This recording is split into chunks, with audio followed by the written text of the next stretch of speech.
시청자 여러분 안녕하십니까? VOA 뉴스투데이 시작합니다.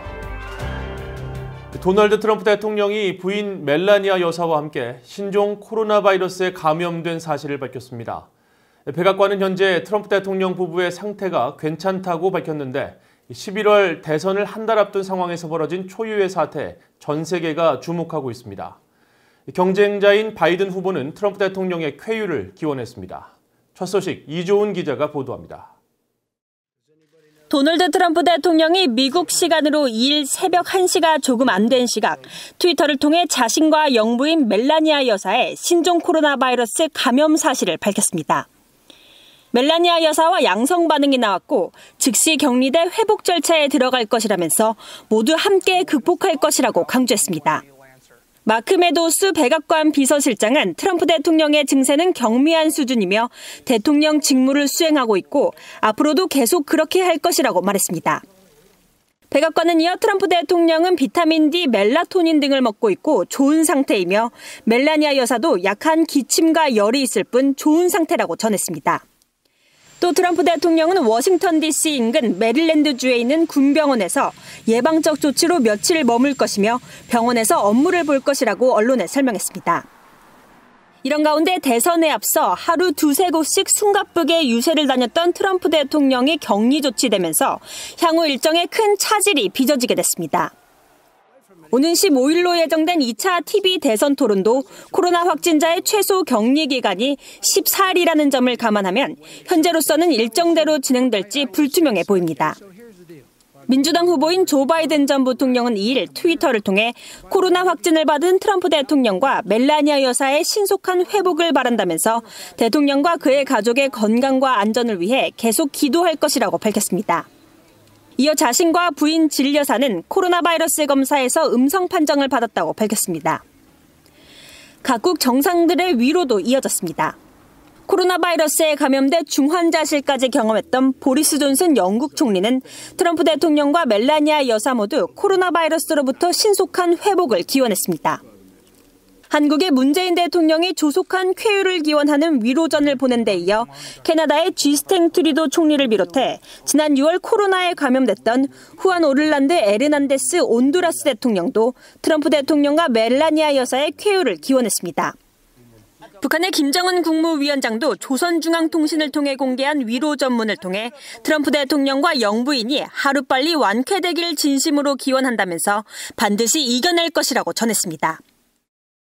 전문가들은 트럼프 대통령이 회복할 때까지 마이크 펜스 부통령이 대신 선거 유세에 전면 나서는 등 앞으로 최소 2주간 펜스 부통령의 대외 역할이 높아질 것으로 내다봤습니다. 또 현재는 대선이 연기될 가능성은 높지 않은 것으로 보면서도 트럼프 대통령이 코로나 고위험군에 속하는 74세 고령이기 때문에 앞으로 일주일 상황을 매우 주목해야 한다고 지적했습니다. VOA 뉴스 이존입니다. 도널드 트럼프 대통령은 1일부터 시작된 2021 회계연도에 북한 등 인신매매 실태 하위 등급 국가에 대한 비인도적 금융 지원을 금지하는 대통령 메모랜덤을 발표했다고 백악관이 밝혔습니다. 지난달 28일 마이크 폼페오 국무장관에게 전달된 이 지침은 부룬디와 중국, 쿠바, 북한, 에리트레아, 이란, 니카라과, 러시아, 시리아 등에 대해 비인도적 비무역 관련 지원을 금지하는 내용으로 이들 국가들에 대해서는 다자개발은행과 국제통화기금 IMF의 미국 상임이사가 해당 기관의 자금 대출 등을 거부하도록 했습니다. 또 쿠바와 북한, 시리아 정부 공무원이나 직원이 참여하는 교육과 문화교류 프로그램에 대해서는 비인도적, 비무역 관련 지원을 제공하거나 자금 지원을 허용하지 않도록 했습니다. 이 같은 지침은 해당 국가들이 인신매매 근절 최소 기준을 준수하거나 준수를 위해 상당한 노력을 기울일 때까지 적용되며 다만 신종 코로나 바이러스 감염증과 에볼라 바이러스 질병에 관련된 지원을 비롯해 인신매매 근절을 위한 지원은 예외로 분류됐습니다.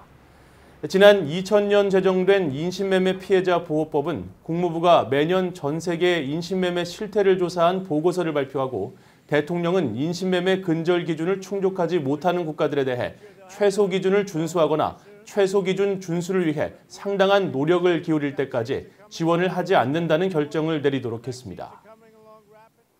미국 국무부가 북한 등의 랜섬웨어 해킹 사례를 지적하면서 미국의 개인과 기업들에게 랜섬웨어 해킹 관련 주의보를 발령했습니다. 특히 랜섬웨어 공격에 응해 값을 지불하는 행위는 제재 위반으로 미국의 국가 안보 이익을 위협하는 행위가 될 수 있다고 경고했습니다. 지다겸 기자가 취재했습니다. 미국 재무부 산하 해외 자산통제실은 1일 북한 등 악성 사이버 행위자가 실행하는 랜섬웨어 공격에 지불금을 지급하는 것은 제재 위반으로 이어질 수 있다며 주의보를 발령했습니다. 해외 자산통제실은 신종 코로나 바이러스 대유행 기간 랜섬웨어 지불금 요구가 증가하고 있다면서 주의보 발령의 중요성을 강조하고 랜섬웨어 관련 공격 도구와 지시 사항 등을 공개했습니다. 랜섬웨어는 컴퓨터 시스템이나 내부 데이터에 대한 접근을 차단하기 위해 만들어진 악성 소프트웨어로 시스템이나 데이터의 침투에 프로그램을 암호화한 뒤 이를 복구하는 대가로 피해자들로부터 금전을 요구하는 해킹 형태입니다. 해외 자산통제실은 특히 피해자를 대신해 금융기관과 사이버 보험회사 등 기업들이 해커에게 금전을 지불하는 것도 규정을 위반할 위험이 있다고 경고했습니다. 랜섬웨어 복구 대가로 해커에게 금전을 제공하는 것은 미국의 제재 대상인 북한과 이란, 시리아 등과 같은 테러 불량 국가들과의 직간접적 거래를 금지한 국제긴급경제권한법과 적성국 교역법을 위반할 수 있다는 것입니다. 그러면서 랜섬웨어 공격 가해자와 랜섬웨어 금전 거래를 돕는 행위자 등 수많은 악성 사이버 관련자를 제재 대상으로 지정했다고 강조하고 대표 사례로 북한을 지목했습니다. 북한의 해킹 조직 라자루스가 지난 2017년 5월 전 세계 150여 개국 30여만 대의 컴퓨터를 감염시킨 워너크라이 랜섬웨어 공격의 배후이며 2019년 9월 라자루스와 블루노로프 안다리을 등 북한의 해킹 조직을 북한의 핵과 미사일 자금 조달 혐의로 특별 제재 대상에 추가한 사실을 상기시키며 북한의 해킹 조직들이 주요 랜섬 공격과 깊은 연관이 있다고 밝혔습니다. 미국 정보당국은 북한의 사이버 금융 범죄를 지적하면서 랜섬웨어 등으로 인한 막대한 피해를 지적해왔습니다. I think at this point it's safe to say that they're focused on financial crimes in order to support the state. They continue to hit banks and use other mechanisms to again bring capital into the country.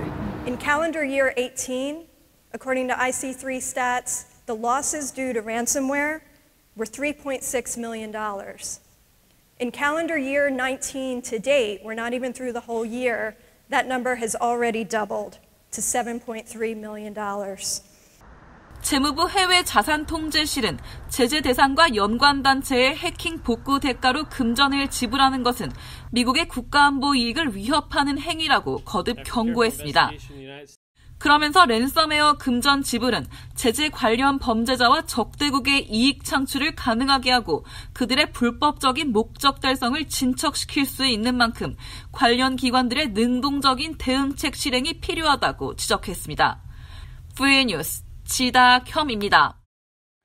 데이비드 스틸웰 국무부 동아태 차관보는 미국의 인도태평양 전략 아래 미국과 한국은 지역적, 국제적 문제에 대한 협력 증진을 계속하고 있으며 마이크 폼페이오 국무장관이 한국을 방문해 철통 같은 미한 동맹을 재확인할 것이라고 밝혔습니다. 스틸웰 차관보는 2일 마이크 폼페이오 국무장관의 아시아 순방과 관련한 전화 브리핑에서 신종 코로나 바이러스 대응과 한반도 평화와 번영 증진, 인도태평양 전략에 대한 지역적 유대 강화 등에 있어 한국은 매우 중요한 파트너라고 말했습니다. 이어 폼페오 장관은 한국을 방문해 미국과 한국의 철통 같은 동맹을 재확인할 것이라며 미한 동맹은 영내 평화와 안보의 핵심 축이라고 말하고 두 나라는 자유무역과 인권, 민주주의에 대한 가치를 공유한다고 강조했습니다. 한국 방문에 앞선 폼페오 장관의 일본 방문에 대해서는 미국과 일본은 북한의 완전한 비핵화와 북한의 불법적인 탄도미사일 프로그램 종결, 납북자 문제 해결에 전념하고 있다고 밝혔습니다. 빈센트 브룩스 전 주한미군 사령관 겸 유엔 사령관은 시간은 누구의 편도 아니라면서 북한이 대륙간 탄도미사일 ICBM과 핵 개발 실험을 중단했지만 그렇다고 관련 기술에 대한 개발을 멈춘 것은 아니라는 점을 염두에 둬야 한다고 강조했습니다. 브룩스 전 사령관은 2일 애틀랜틱 카운슬이 주최한 화상대담에서 대륙간 탄도미사일의 핵심 기술은 실험이 반드시 필요하지만 북한은 실험 중단 기간 동안에도 다른 고도의 기술들을 완성시킨 뒤 재개할 수 있다는 점에 유념해야 한다며 이같이 밝혔습니다. 또 더 이상 대규모 미한 연합훈련 중단이 북한과의 외교를 지원하기 위한 목적으로 활용돼서는 안 된다면서 이미 효과가 없다는 것이 증명된 만큼 효용성이 사라졌다고 말했습니다.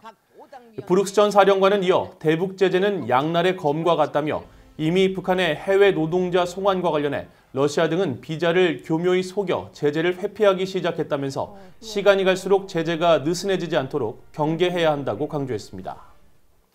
이상으로 VOA 뉴스투데이를 마칩니다. 시청해주신 여러분 고맙습니다.